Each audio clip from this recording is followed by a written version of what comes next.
ओम शांति। आप सभी को श्री कृष्ण जन्माष्टमी की बहुत बहुत हार्दिक शुभकामनाएं। हर एक के दिल में आता है कि माताओं के दिल में आता है कि मुझे एक श्री कृष्ण जैसा बच्चा मिले। बहनों के दिल में आता है श्री कृष्ण जैसा भाई हो। कन्याओं को जब शादी करने का वक्त आता है तब आता है मन में कि श्री कृष्ण जैसा पति हो। जब शासक शासन करते हैं तो सोचते हैं कि श्री कृष्ण ने कैसा शासन किया वैसा ही हम शासन करें। तो हर समय हर एक के मन में यही आता है कि श्री कृष्ण जैसा हम बने, श्री कृष्ण का जन्म हमारे जीवन में हो। क्यों? क्योंकि श्री कृष्ण की महिमा है 16 कला संपूर्ण निर्विकारी मर्यादा पुरुषोत्तम, एक परफेक्शन की निशानी। और हर कोई चाहता है कि हमारा जीवन परफेक्ट बने। तो आइए श्री कृष्ण जैसा जन्म प्राप्त करने के लिए या अपने मन रूपी आंगन में ही श्री कृष्ण को जन्म देने के लिए श्री कृष्ण की दिव्यता का आह्वान करें, उनके गुण और शक्तियों का आह्वान करें। श्री कृष्ण का जन्म जब हुआ तब सारे सिक्योरिटी गार्ड सो गए थे। तो ये जो देह की जो कर्मेंद्रियां हैं, इन कर्मेंद्रियों का सो जाना अर्थात इनके भान से हम परे हो जाएं, इनके कॉन्शियसनेस से हम परे हो जाएं और अपने भीतर एक अवेयरनेस में हम जग जाएं कि हम कौन हैं, हमारी रियल आइडेंटिटी क्या है।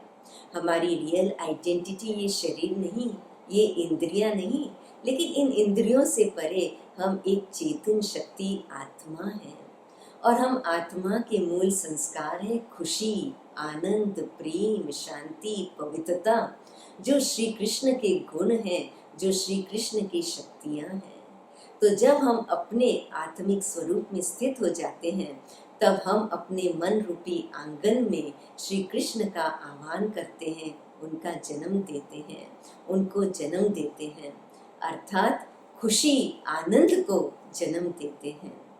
श्री कृष्ण का जब जन्म हुआ तब बहुत तेज आंधी तूफान थी और देवकी और वासुदेव जी जब श्री कृष्ण को ले जा रहे थे गोकुल में तब उनके सारे रास्ते खुल गए इतने आंधी और तूफान में भी।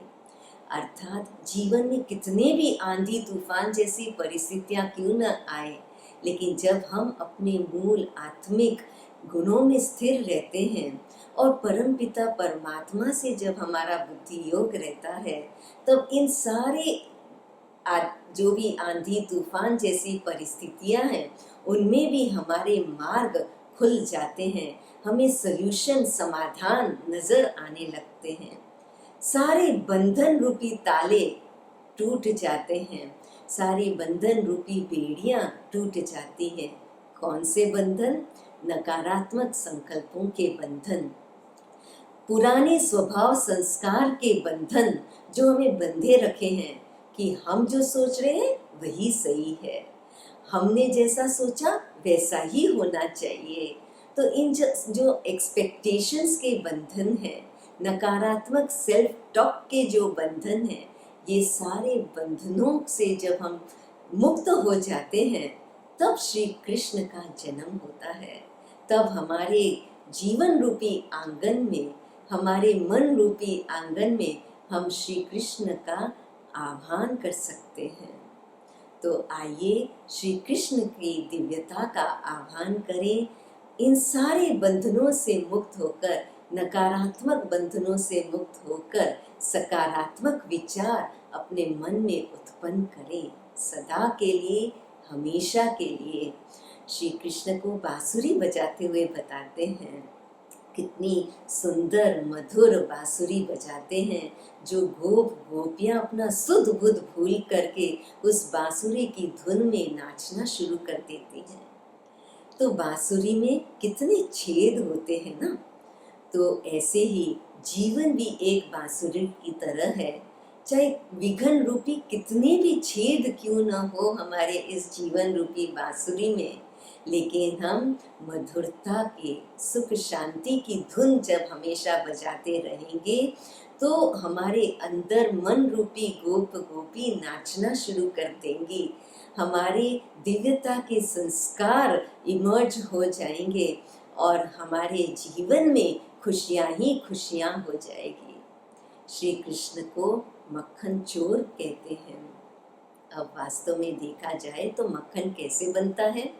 दूध एक बहुत पौष्टिक आहार होता है और दूध का ही कल्चर्ड फॉर्म दही होता है, और दही को जब मंथन करते हैं तब मक्खन निकलता है।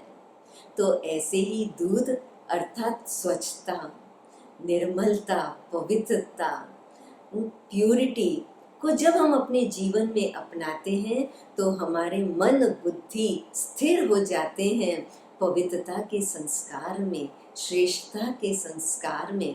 और जब मन बुद्धि पवित्रता के संस्कार में स्थिर हो जाते हैं और जब हम ज्ञान रूपी इस दही का मंथन करते हैं अपने अंदर, तब जाकर के हमारे जीवन में सुख, शांति, प्रेम, खुशी का मक्खन निकलता है और उसका हम आनंद जीवन में ले सकते हैं।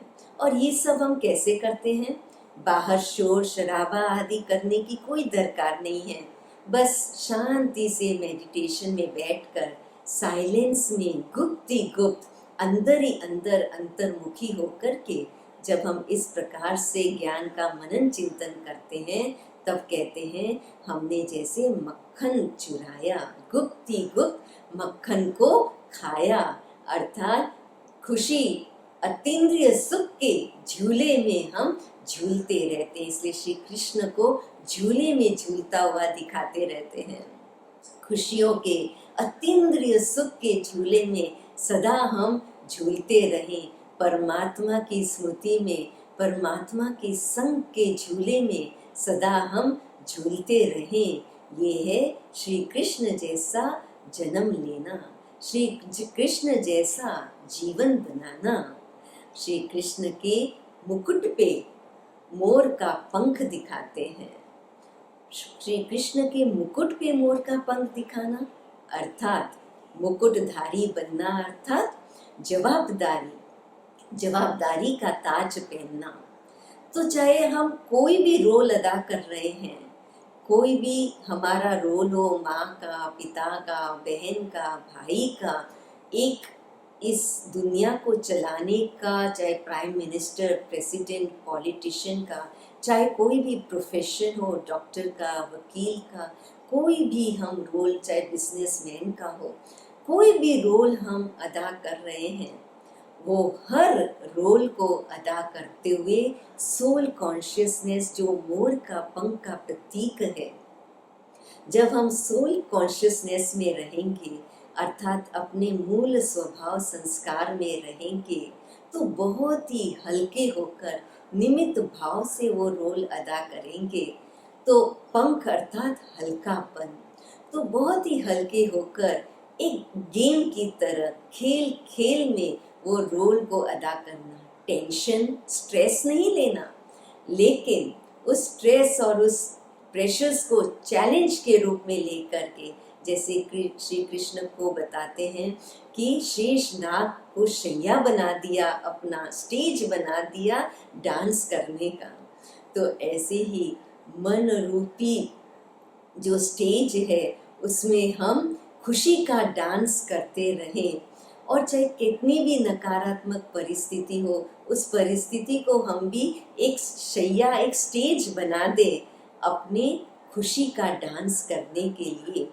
तो ऐसे हम श्री कृष्ण की जो भी लीलाएं हैं, जो भी श्री कृष्ण की लीलाएं, जो कर्म लीलाएं बता रहे हैं, उसको अपने जीवन में उतारे, वो पुरुषार्थ करें, तब कहेंगे कि सही मायने में हमने श्री कृष्ण जन्माष्टमी मनाई।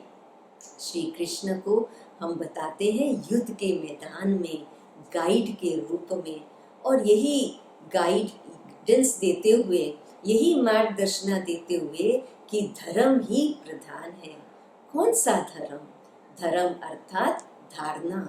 ये देह रूपी धर्म नहीं कि हम हिंदू, आप मुस्लिम, ये क्रिश्चियन और सिख, ईसाई, लेकिन इन सभी देह रूपी धर्मों से उठ करके स्वधर्म आत्मा का जो धर्म है, सुख शांति प्रेम आनंद शक्ति, उस धर्म में रहकर हर कर्म करना, धर्म को प्रधान अर्थात सत्यता को प्रधानता देते हुए हर कर्म करते रहना, तो सच तो बीठो नच, अर्थात जो सच्चाई सफाई से रहते हैं वो खुशी से हमेशा नाचते रहते हैं। सच की नैया हिलेगी डुलेगी लेकिन कभी डूबेगी नहीं। जैसे कि श्री कृष्ण को बताया गया कि कितने आंधी तूफान सागर में कितनी लहरें, लेकिन वासुदेव जी डूबे नहीं, पार हो गए और गोकुल में श्री कृष्ण को रखाए। गोकुल अर्थात सत्युगी दुनिया, जो श्री कृष्ण की दुनिया है, वो सत्युगी दुनिया इस धरा पर अब आनी ही आनी है। ये कलयुग का अब अंतिम चरण है और इस कलयुग के अंत के बाद सत्युगी आना है। श्री कृष्ण का जन्म साक्षात इस धरा पर होना है, लेकिन वैसा सत्युग आने के पहले हम अपने जीवन में सत्युग को ले आए, अपने मन में श्री कृष्ण को जन्म दे दें, तो प्रैक्टिकल में जैसा हम अपना संस्कार बनाएंगे वैसा ही संसार हो जाएगा। हम अपने अंदर दिव्यता का संस्कार का आह्वान करेंगे श्री कृष्ण जैसा, तो श्री कृष्ण की दुनिया इस धरा पर प्रैक्टिकल में आएगी। श्री कृष्ण को गोपेश्वरम में शिव जी की पूजा आराधना करते हुए दिखाया है। अर्थात श्री कृष्ण ने अपने अंदर ये गुण और शक्तियां कैसे प्राप्त की, तो उन्होंने अपने पूर्व जन्म में शिव परमात्मा का ध्यान किया और शिव परमात्मा से अपने अंदर वो शक्तियां और वो गुण का आह्वान किया, तब जाकर के उन्हें सत्युग में श्री कृष्ण जैसा जन्म मिला।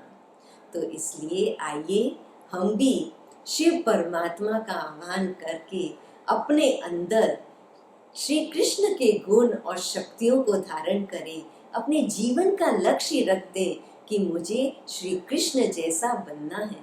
सिर्फ पूजा नहीं करनी है श्री कृष्ण की, सिर्फ गायन नहीं करना है श्री कृष्ण का, लेकिन साक्षात में उनके जैसा बन करके श्री कृष्ण का साक्षात्कार सारी दुनिया को सभी को कराना है और सभी को सभी सर्व समस्याओं से मुक्त कर सभी को समाधान के रास्ते पर ले चलना है। तो खुद भी समस्या से मुक्त समाधान स्वरूप बने और औरों को भी समाधान स्वरूप बनाएं।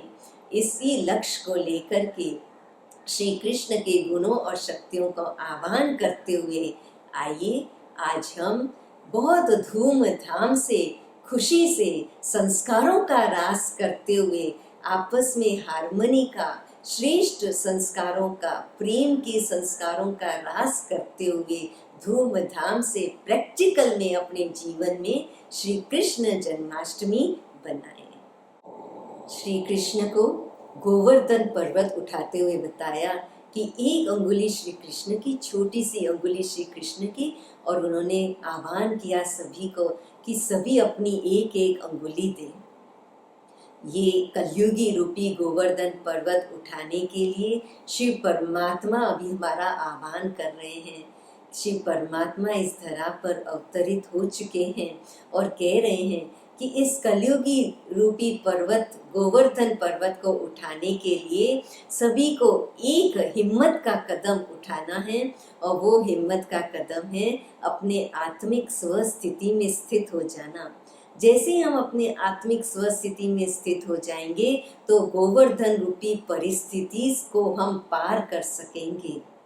इस प्रकार से हम श्री कृष्ण की लीलाओं को अपने जीवन में प्रैक्टिकल करें और इस गोवर्धन रूपी कलयुगी पर्वत को उठाकर, अर्थात परिस्थिति से परे, इस कलयुगी परिस्थिति से परे इस दुनिया में सत्युगी दुनिया की स्थापना करें। सत्युगी दुनिया जिसके लिए कहा गया कि जहाँ पे शेर और गाय एक साथ पानी पीते हैं, अर्थात कोई भी ऊंच नीच का कोई भेदभाव नहीं, कहीं पे भी किसी के भी जोर या धमकी है ना कि हम बहुत अमीर है, हमारे पास सब कुछ है, सब धन दौलत है, हमारे पास सारी पावर्स है तो हम अपने पावर का प्रयोग करें, और जिसके पास नहीं है उसके ऊपर दबाव करें नहीं। कोई ऊंच नीच का भेदभाव नहीं, कोई पावर ज़्यादा या कम का भेदभाव नहीं, लेकिन सब समान एक परमात्मा की संतान है।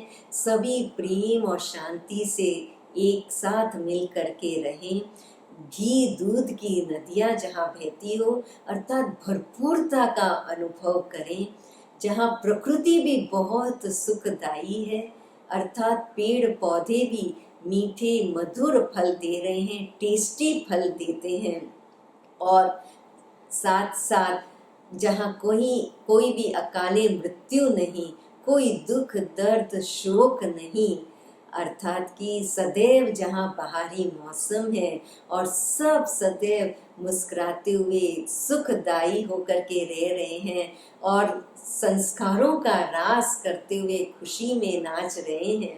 तो आइए आज जन्माष्टमी के दिन हम ऐसी सत्युगी दुनिया का आह्वान करें, विजुलाइज करें अपनी बुद्धि रूपी नेत्र के द्वारा, क्योंकि जो हम विजुलाइज करेंगे वही प्रैक्टिकल होगा, जो हम संकल्प करेंगे वही साकार होगा, संकल्प से ही सृष्टि होगी, जो हम संस्कारों का आह्वान करेंगे वैसा ही संसार होगा। तो आइए श्री कृष्ण जन्माष्टमी के दिन श्री कृष्ण के संस्कारों का आह्वान करें और सत्युगी दुनिया, सत्युगी संसार का इस धरा पर आह्वान करें, उसकी स्थापना के लिए परम पिता शिव परमात्मा के मददगार बने। तो चलें इस सारे नकारात्मक दृश्य से, परिस्थितियों से परे उठकर अपने भीतर झांक करके देखें श्री कृष्ण का मनोहर रूप, मन को हरने वाला मीठा प्यारा देवी रूप को देखें। अपने जीवन का लक्ष्य बना दें श्री कृष्ण जैसा बनना, और श्री कृष्ण के गुणों को देखते रहें, उनको अपने जीवन में आह्वान करते रहें।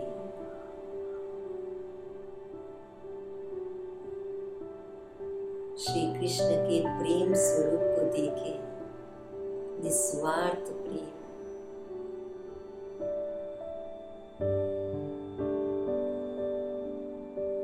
श्री कृष्ण को खुशी में नाचते हुए देखें, परिस्थितियों के बीच खुशी में नाचें।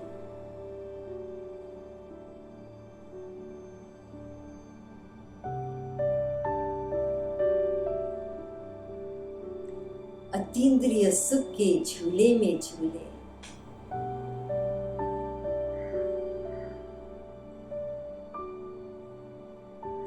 ज्ञान रूपी मक्खन का ही सेवन करते रहें।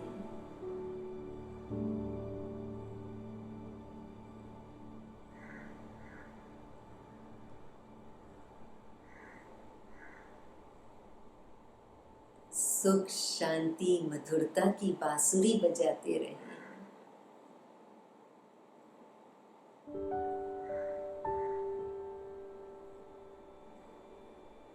अपने स्वधर्म में रहकर श्रेष्ठ कर्म करते रहें।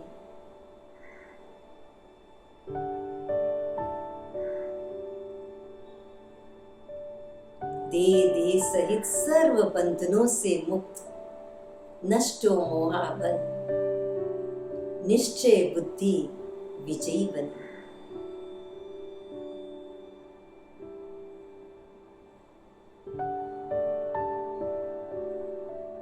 शिव परमात्मा को अपना साथी बनाकर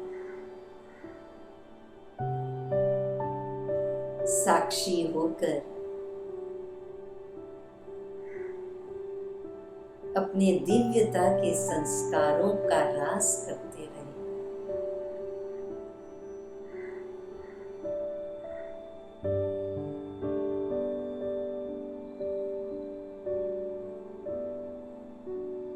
भरपूरता का 16 कला संपूर्ण संपूर्ण निर्विकारी मर्यादा पुरुषोत्तम का आह्वान करें।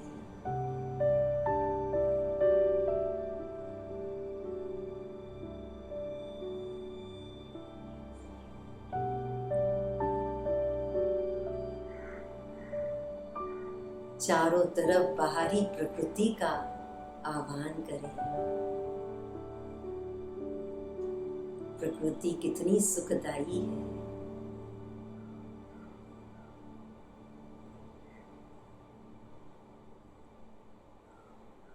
सत्युगी दुनिया को विजुअलाइज करें।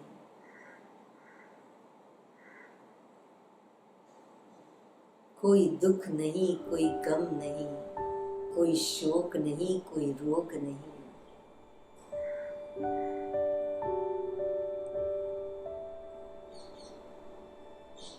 संपूर्ण सुखमय दुनिया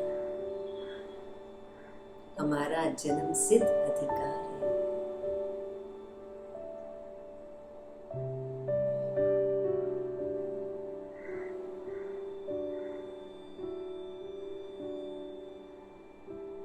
फिर से आप सभी को श्री कृष्ण जन्माष्टमी की बहुत बहुत हार्दिक शुभकामनाएं। ओम शांति।